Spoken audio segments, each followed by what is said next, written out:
2024 లేదా 25లో డిగ్రీ లేదా బీటెక్ చదివారా? సాఫ్ట్‌వేర్ జాబ్ కోసం ఎదురు చూస్తున్నారా? అయితే కోడ్ జ్ఞాన్ 100 డేస్ కోర్సులో చేరండి. జాబ్ సాధించండి. నమస్కారం ఉమాగారు. నమస్తే అమ్మా. ఇంట్లో ఎవరైనా కూడా మనకి తెలిసిన వాళ్ళైనా, లేదు అంటే మనకి కావాల్సిన వాళ్ళు ఎవరైనా కూడా చనిపోయే ముందు ప్రకృతి పరంగా మనకి కొన్ని సంకేతాలు కనిపిస్తాయి అని చెప్తూ ఉంటారు శాస్త్రీయ పరంగా. అది నిజమే అంటారా? అండ్ దాంతోపాటు అది నిజమే అయితే ఎలాంటి సంకేతాలు ఉంటాయి? వాటిని ఏ రకంగా మనం గుర్తించాలి? వీటికంటూ మనం ఏమైనా రెమెడీ చేసుకునే ఆప్షన్ ఉంటుందంటారా? తప్పకుండా అమ్మా. మన నిత్య జీవన విధానంలో మనం కలుసుకునేటువంటి మనుషుల పరంగా మనం ఎదుర్కొనేటువంటి పరిస్థితులు, సందర్భాన్ని అనుసరించి మనం ఏదైనా ఒక విషయాన్ని చర్చించేటప్పుడు కానీ, లేకపోతే వ్యవహరించేటప్పుడు కానీ కొన్ని విషయాలు మనకి తారసపడేటువంటి సమయంలో మనకి తెలియనటువంటి ఒక డిటాచ్మెంట్ ఫీలింగ్ కలుగుతూ ఉంటుందండి. సో చాలామందికి ఏంటి అంటే అప్పుడు కలిగేటువంటి స్వీయ అనుభవాలు అనేటువంటివి ఆ మనిషికి మళ్ళీ మళ్ళీ జీవితంలో ఎదురు కావు. ఇది వాస్తవం. అది 6 ఏళ్ల బాలుడైనా సరే, 60 ఏళ్ల ముసలాయనైనా సరే ఆ ఎక్స్పీరియన్సెస్ అనేటువంటివి తెలుస్తూ ఉంటాయి. అందుకే శ్మశానంలోకి కానీ, లేదనుకుంటే చనిపోయినటువంటి వార్తల విషయంలో కానీ, అకాల మరణం లేకపోతే హింసాపూర్వకమైనటువంటి మరణాల దగ్గర కానీ ఆడవాళ్ళని, చిన్నపిల్లల్ని వెళ్ళొద్దు అంటారు. ఎందుకంటే ఆ చిత్రాలు చూసినప్పుడు కానీ, ఆ యొక్క ఎక్స్పీరియన్స్ చేసినప్పుడు కానీ వాళ్ళకి పుట్టే వైరాగ్యము, ఆ భయము, వాళ్ళలో వచ్చేటువంటి ఒక నూతనమైనటువంటి ఒంటరితనము, ఇవన్నీ కూడా వర్ణించలేరండి. ఒక మనిషి మాత్రమే దాన్ని ఫేస్ చేయగలిగేటువంటి ఒక డిప్రెషన్ అని చెప్పచ్చు. ఎవరికి వాళ్ళకు ఉండేటువంటి స్వీయ అనుభవాలు అవన్నీ కూడా. ఇక్కడ ఈ క్రమంలో మనం మాట్లాడుకుంటే మన పురాణాలు కావచ్చు, చరిత్రలో కావచ్చు, ప్రతి ఒక్కరూ కూడా పెద్దవాళ్ళు చెప్పినటువంటి మాటలు కావచ్చు, అనేక సందర్భాల్లో ప్రకృతి అనేటువంటిది శకున శాస్త్రపూర్వకంగా జంతువుల రూపంలో, లేకపోతే ఏదో ఒక రూపంలో ఒక మనిషి చనిపోతున్నాడు అనేటువంటి విషయాన్ని మనకి అర్థం చేయడానికి, ఆ వ్యక్తికి తెలియచేయడానికి ఎన్నో రకాల సంకేతాలను ఇస్తూ ఉంటుందండి.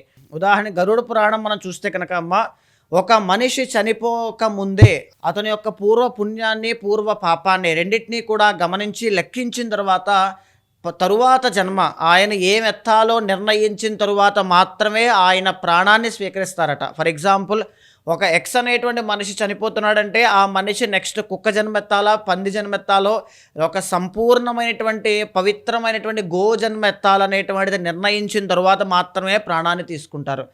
చనిపోయేటప్పుడు ఏ రకమైనటువంటి ఫీలింగ్ కలుగుతుంది అనేటువంటిది కూడా గరుడ పురాణం వర్ణించిందండి. చనిపోయేటప్పుడు ఆ కొద్ది క్షణాల వ్యవధిలో కంటికి కనిపించేటువంటి యమదూతల ఆకృతిని కానీ, వాళ్ళ యొక్క హాహాకారాల శబ్దాలు కానీ విన్న తర్వాత నోట్లో నుంచి మాట మాట్లాడదామంటే నోట్లో అడ్డుపడేటువంటి గురక కానీ, కళ్ళు మసకబారడం కానీ, శబ్దాలు వినబడకపోవడం కానీ, చేతులు కాళ్ళు కూడా నిస్సత్తువుతో ఉండిపోతాయంటండి.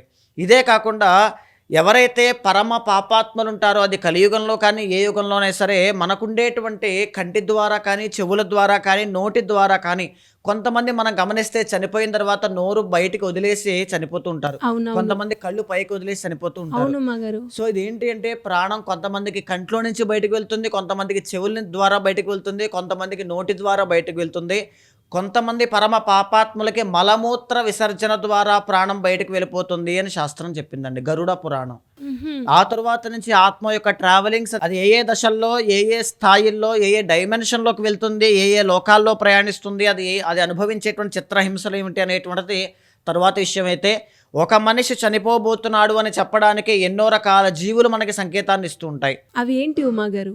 ప్రధానంగా ఒక నిత్య జీవన విధానంలో కాకులు అనేటువంటివి చాలా సర్వసాధారణంగా మనం మాట్లాడుకునేటువంటి అంశం అండి. కానీ కాకి అనేటువంటి దానికి ఈ పితృదేవతలకి, ఈ మరణానికి ఎంత ఇంటర్లింక్ అనేటువంటిది ఉంది అంటే, ఒక కాకి అస్తమాను వచ్చి అరుస్తుంది, లేకపోతే నెత్తి మీద అది వాలింది, లేదనుకుంటే అది సడన్గా ఇంట్లోకి ప్రవేశించింది అంటే ఒక నెగిటివ్ ఎనర్జీ, అది వాహన ప్రమాదము కానీ, గాయాలు కానీ, మరణము కానీ ఏదైనా సంభవించవచ్చుగాక. రెండవది ఏంటి అంటే, అర్ధరాత్రి పూట కుక్కలన్నీ కూడా ఏడుస్తున్నాయి ఇంటి ముందుకు వచ్చి అంటే ఆ ఇంట్లో ఏదో అశుభం జరగబోతోంది అని కుక్కలు పసిగట్టాయి అని దాని అర్థం అండి. ఇంకా బాగా చెప్పాలి అంటే అండి, రీసెంట్ టైమ్స్లో కూడా మన ఒక ప్రఖ్యాతగాంచినటువంటి ఒక ఆమె ఒక విషయాన్ని చెప్తున్నప్పుడు అందరూ విన్నారు. వాళ్ళ ఇంట్లో ఉండేటువంటి కుక్క అంటే ఒక మూగ జీవరాశి మన పాపాలని ఎలా తీసుకుంటుందో అనేటువంటి దానికి. సో అలాగ మన ఇంట్లో ఉండేటువంటి జీవరాశులు, అది పిల్లైనా, కుక్క అయినా, తాబేలైనా, లేకపోతే ఏదైనా కుందేళ్ళైనా, పక్షులైనా సరే మనకుండేటువంటి అల్పాయుష్య గండాలని అవి తీసుకుని ఆ శిక్షణ అవి అనుభవిస్తాయండి. అందుకే ప్రతి ఇంట్లోనూ కూడా ఏదో ఒక మూగజీవరాశిని పెంచమని చెప్పి పెద్దలు చెబుతూ ఉంటారు. తరువాత ఏంటి అంటే అలాంటి సూచనలు కనబడేటువంటి క్రమంలోనే ఆ మనిషి యొక్క నీడ కూడా, అంటే ప్రతిబింబము కూడా చాలా చిన్నగా అయిపోతూ ఉంటుందండి. ఆ మనిషి యొక్క మాట విధానం కానీ ప్రవర్తన కానీ చూస్తుంటే ఒకప్పుడు చాలా గర్విష్టిగా కోపిష్టిగా బ్రతికినటువంటి ఆ మనిషి ఎంతో తగ్గిపోయి అతనిలో ఉండేటువంటి అహము కానీ అన్నీ కూడా తగ్గిపోయి ఒక తెలియనటువంటి ఒంటరితనానికి లోనవుతూ ఉంటారు. 10 మంది కావాలి, 10 మందితోనూ తిరగాలి, ఈవెన్ శత్రువులతో కూడా వెంటనే మాట్లాడడం కానీ, పాతవన్నీ మర్చిపో, ఇలాంటివన్నీ చెప్తూ ఉంటారనమాట. అంటే వాళ్ళలో తెలియటువంటి ఆ ప్రాయశ్చిత్తం కానీ పశ్చాత్తాపం కానీ స్టార్ట్ అవుతుంది. ఆ చివరి ఘడియల్లో వాళ్ళలో పుట్టేటువంటి మనోభావనలన్నీ కూడా ఎవరికి చెప్పలేవండి. ఎవరికి వాళ్ళు అనుభవించేటువంటి స్వీయ అనుభవాలు అవన్నీ కూడా. ఇక రెండోది ఏంటి అంటే వాళ్ళు ఏదైనా శుభకార్యం చేస్తున్నప్పుడు అక్కడ ఉన్నటువంటి దీపాలన్నీ కొండెక్కడం కానీ, ఎందుకంటే దీపము అనేటువంటి దానికి శుభకార్యాల్లో అత్యంత ప్రాధాన్యత ఉంటుందండి. దీపం వెలిగింది అంటే అక్కడ ఒక గొప్ప చైతన్యమూర్తి అనేటువంటిది ఉంది అని అర్థం. దీపం ఆరిపోతుంది అంటే అక్కడ ఏదో ఒక నెగిటివ్ ఎనర్జీ ఉంది అని అర్థం. సో ఆ మనిషి యొక్క ఆరా అంతా కూడా క్షీణించిపోవడం, నిజానికి ఎవరి మరణానికి ముందుగానే అది కొన్ని కపుల్ ఆఫ్ డేస్ అవ్వచ్చు, కపుల్ ఆఫ్ అవర్స్ అవ్వచ్చు, కపుల్ ఆఫ్ ఇయర్స్ అవ్వచ్చు, వాళ్ళకి ఖచ్చితంగా ఆ అనుభవం తెలుస్తుంది. ఈ క్రమంలోనే గరుడ పురాణంలో ఒక కథ ఉంటుందండి. సంకేతాలను మీరు అడిగారు కాబట్టి ఒక బ్రాహ్మణుడు అనేటువంటి ఒక పండితుడు యమధర్మరాజుని కోరిక అడిగారట. ఏమనంటే, అయ్యా, పుట్టడం చనిపోవడం ప్రతి ఒక్కరికే సహజమైనటువంటి ధర్మం, దీన్ని ఎవరూ తప్పించలేరు. కానీ మరణము అనేటువంటిది ఒక మనిషికి సంభవిస్తుంది అనగానే ఆ విషయం మాకు ముందుగా తెలిస్తే కనుక మేము ఎంతో కొంత జాగ్రత్త పడతాం, మాకుండేటువంటి బంధాలను తెంచుకోవడం కానీ, ఎంతో కొంత పుణ్యం చేసుకోవడం కానీ, ఆ టైంలో సిద్ధంగా ఉండడం కానీ ఏదో ఒకటి మేము చేసుకుంటాం కదా అని అడిగితే అప్పుడు ఆయన చెప్పారట, మానవ ధర్మంలో కలియుగంలో ఉండేటువంటి మీకు ఉండేటువంటి 4 సూచనలు ఏంటి అంటే, ముసలితనం రాబోతుంది, ముసలితనం వచ్చింది అంటే మీరు మరణానికి దగ్గరవుతున్నారని అర్థం అండి. రెండవది జుట్టు రాలిపోవడం అనేటువంటిది కూడా మరణానికి దగ్గరవుతున్నారని అర్థం. మూడవది పళ్ళు అనేటువంటివి ఊడిపోవడం, 4 కళ్ళు అనేటువంటివి కనిపించకపోవడం. ఈ 4 సంకేతాలు యమధర్మరాజు ఇచ్చినటువంటివండి. కానీ ఇప్పుడున్న కలియుగంలో, ఇప్పుడు మనం నడిచేటువంటి ధర్మంలో 15 సంవత్సరాలకి చనిపోయేటువంటి మరణాలు కూడా మనం చూస్తుంటాం. దీన్నే అకాల మరణము అంటామండి. అలా అకాల మరణము చెందేటువంటి ఆ వ్యక్తికి కూడా తెలుసు ముందే తను చనిపోబోతున్నాడని. అది ఎలా తెలుస్తుంది మగర్ వాళ్ళకి? దీనికే శకున శాస్త్రము అనేటువంటిది మనకి కనబడుతుందండి. శకున శాస్త్రము అంటే ఒక పిల్లి ఎదురైనప్పుడు వెళ్ళొద్దు అని ఒక మాట చెప్తారు. ఎందుకంటే అక్కడ పిల్లినో లేకపోతే భర్త లేనటువంటి ఒక ఆవిడ ఎదురొస్తే వెళ్ళొద్దు అంటారు. ఆవిడనో ఒంటి బ్రాహ్మణుడు ఎదురొస్తే వెళ్ళొద్దు అంటారు. ఆ ఒంటి బ్రాహ్మణుడు అవమానించినట్టు కాదండి. ప్రకృతి రూపంలో కొంతమంది మనుషులని, కొంతమంది జీవరాశుల్ని ఎంచుకుని శకున శాస్త్రంలో ఆ ఫలానా జీవరాశులు కానీ, మనుషులు కానీ, పదార్థాలు కానీ కనబడితే ఆ నిమిషము లేకపోతే ఆ కొద్దిపాటి సమయం ఆగి ఆ తరువాత ఆ పని ప్రారంభించమని అర్థం. ఆ సమయంలో అది ప్రారంభించడం వల్ల ఏదో అనర్థం జరగబోతోంది అని అర్థం అండి. ఇదే బటర్ఫ్లై ఎఫెక్ట్ కూడా. ఇక్కడ జరిగే ప్రతి సిచ్యువేషన్కి తర్వాత రియాక్షన్ ఎక్కడో ఒక పెద్ద పెను తుఫానే ఉంటుంది. సో బటర్ఫ్లై ఎఫెక్ట్ కూడా ఇదే చెప్తుందండి. శకున శాస్త్రము అంటే మనం చేసే ప్రతి ప్రయాణంలో కూడా శకునం చూసుకోవడం చాలా ఇంపార్టెంట్ అండి. భగవత్ ఆరాధన అనేటువంటిది చాలా ఇంపార్టెంట్. ఇంకా అనేక రకాల సంకేతాలు ఉన్నాయండి. మనం ఒక్కొక్కటి విడిగా చెప్పుకునే ప్రయత్నం చేద్దాం. తర్వాత అనేక రకాల సంకేతాలు అనేటువంటివి మనిషి చనిపోక ముందు అల్పాయుష్ రూపంలో, మధ్యమ ఆయుష్ రూపంలో, పూర్ణాయుష్ రూపంలో, జాతకపరంగా మారక దశలు అనేటువంటి రూపంలో ప్రతి మనిషికి కూడా చెప్పడం జరిగిందండి. అండ్ అలాగే అమ్మగారు మీరు అన్నట్టుగానే ఈ సంకేతాల ద్వారా ఎవరైతే కనుక గుర్తిస్తారో, అంటే ఇలాంటి టైంలో ఆస్ట్రాలజీ పరంగా కావచ్చు, మనం ఏమైనా రెమెడీ చేసుకునే ఆప్షన్ ఉంటుందంటారా? తప్పకుండా అమ్మ, ఇది చాలా మంచి క్వశ్చన్ అండి. చాలా మందికి ఉపయోగపడుతుంది. ప్రతి ఒక్కరికి కూడా ఈ క్వశ్చన్ రైజ్ అవుతుంటుందండి. మా ఇంట్లో పెద్దవాళ్ళకి అనారోగ్యం అనేటువంటిది చాలా కాలం నుంచి ఉంది.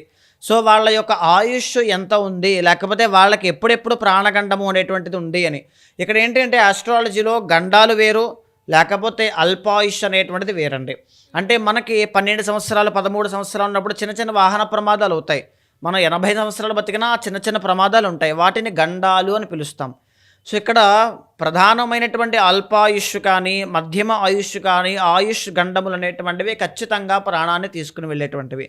దాన్ని పొడిగించాలి అన్నా, మనం ఇంకా మరికొన్నాళ్ళు భూమి మీద ఉండాలి అన్నా కొన్ని ప్రక్రియలు మృత్యుంజయమని కానీ, ఆ పర్టికులర్ మారక దశకి సంబంధించినటువంటి అధిపతులకి సంబంధించిన పూజలు చేయడం ద్వారా ఆ కర్మని కాస్తో కోస్తో తప్పించుకుని మనకున్న ఆయుష్ని పెంచుకోవడానికి జ్యోతిష్య శాస్త్రము మన పురాణాలు వేసిన మార్గాలు ఎప్పటి నుంచో ఉన్నాయమ్మా. ఇంకా ఎవరికైనా కూడా ఉమ్మగారు అంటే వాళ్ళు ఏదైతే సమస్యను ఎదుర్కొంటున్నారో దానికి రిలేటెడ్గా ఎవరైనా కూడా మిమ్మల్ని అప్రోచ్ అయ్యి వాళ్ళ యొక్క ఇంటర్నల్ చార్ట్ ప్రకారంగా కనుక జ్యోతిష్యం పరిహారం చేసుకోవాలి అనుకుంటే ఏ రకంగా మిమ్మల్ని అప్రోచ్ అయ్యే ఛాన్స్ ఉందంటారు? తప్పకుండా అండి. అలా ఎవరైనా ఉంటే ఇక్కడ చాలామంది మనం స్టార్టింగ్లో మాట్లాడుకున్నప్పుడు ఎన్నో స్వీయ అనుభవాల పూర్వకంగా వాళ్ళకు వచ్చేటువంటి భయాల్ని వాటిని నాకు అలాంటి సిమ్టమ్స్ కనబడుతున్నాయండి అనుకుంటూ ఉంటారు. కానీ అది వేరండి. నిజంగా ఆయుష్ గండముల రూపంలో వచ్చేటువంటి సిమ్టమ్స్ వేరు. సో నిజంగా మీకు అలాంటి ఏదైనా భయం ఉన్నా ఆయుష్ గండముల నుంచి తప్పించుకోవాలి అన్నా ఖచ్చితంగా మీరు కింద కనిపించే నెంబర్కి కాల్ చేస్తే మా వాళ్ళు మీకు పూర్తి వివరాలు అందిస్తారు. నా ఎక్స్పీరియన్స్తో ఎంతోమందికి నేను చేసిన సందర్భాలు కానీ ఆ ప్రయత్నాలు కానీ పరిస్థితులు కానీ ఉన్నాయి కాబట్టి చెప్తున్నాను.